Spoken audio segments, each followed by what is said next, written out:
dia, meu irmão, minha irmã. Hoje, dia 14, dia da Santa Exaltação da Santa Cruz. Do sul e do norte, do leste e do oeste, de todo lugar. Hoje seria o aniversário de Dom Paulo Evaristo Arnes, 100 anos.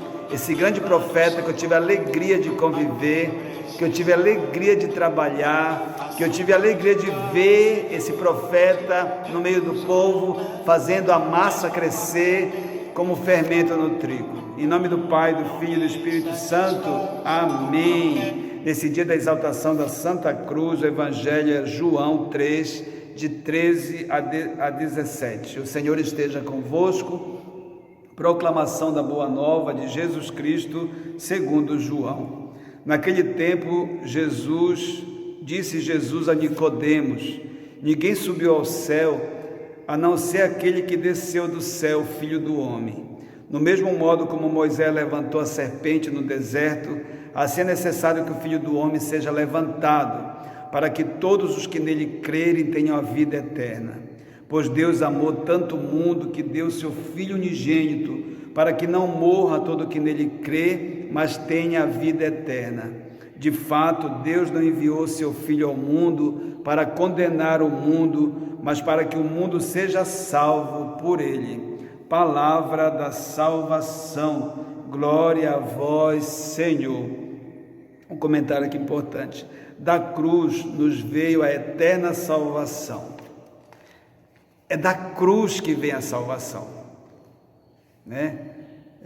Quando eu cheguei aqui na paróquia, essa cruz aqui, para quem não sabe, essa cruz, o Jesus estava fora da cruz, no chão, quebrado, com as pernas quebradas, com as mãos quebradas, e recebi ajuda de uma família querida aqui da paróquia, para colocarmos de volta a cruz aqui junto ao altar. Também o bispo, quando eu cheguei aqui, o bispo, quando eu vim para a paróquia, ele falou: coloque a cruz de volta. Então, mas parece que tem gente que não gostou da cruz. Eu já falei isso aqui nessa semana, né? A gente resiste à cruz. Resistir à cruz é resistir à salvação. Resistir à cruz é resistir ao Evangelho. Resistir à cruz é resistir à luta. Resistir à cruz é resistir à ressurreição.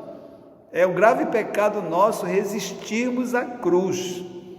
Até quando a gente vai resistir à cruz? Então é necessário que essa cruz seja levantada de fato. Então é na cruz que encontramos a salvação.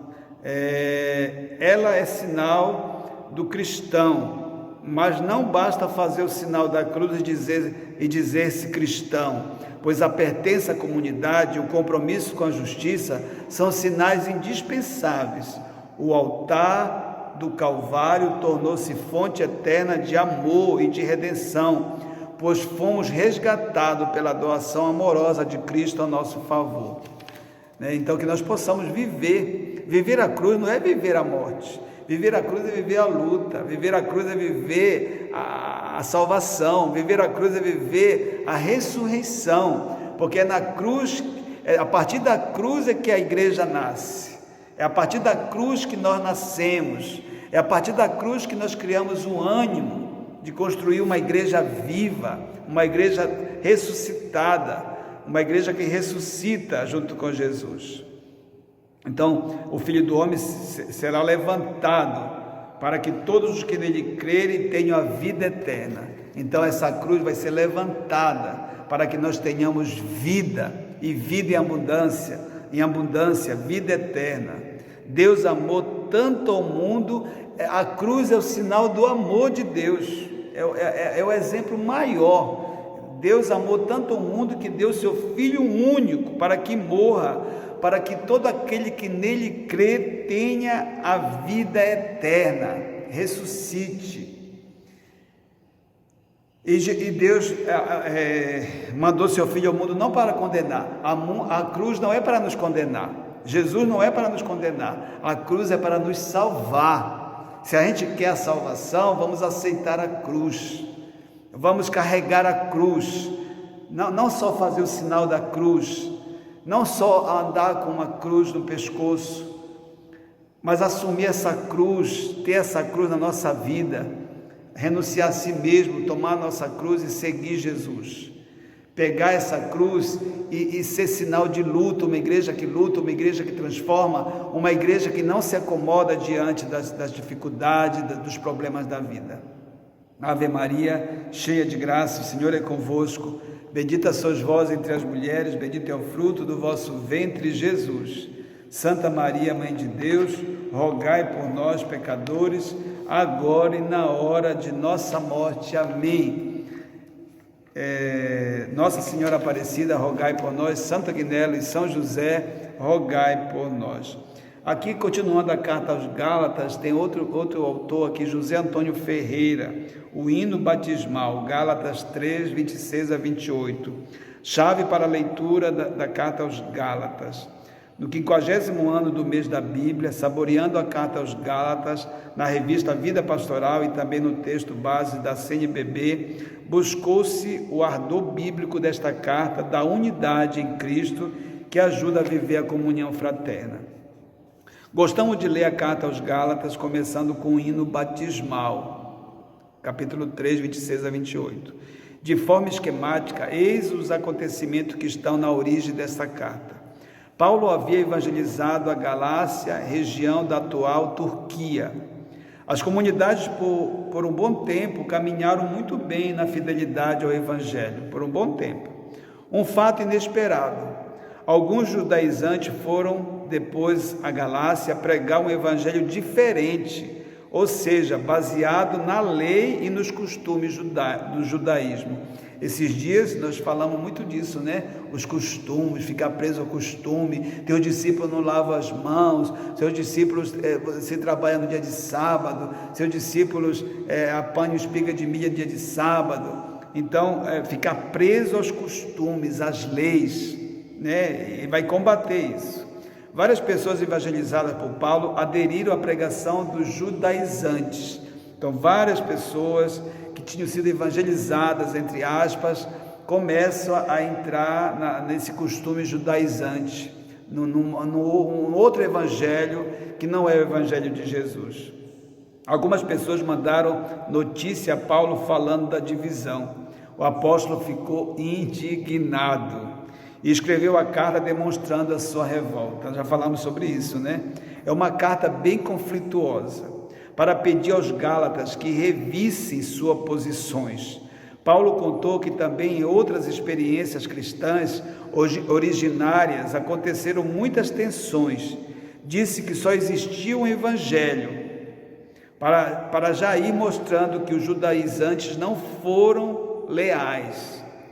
Descreveu a revelação e o chamado recebido de Jesus Cristo e revelou que sua vocação era evangelizar os gentios. Narrou o encontro com a igreja de Jerusalém, Pedro, Tiago e João, apontou as decisões positivas sobre a questão da circuncisão e a abertura aos gentios, indicando que estes não precisavam ser circuncidados.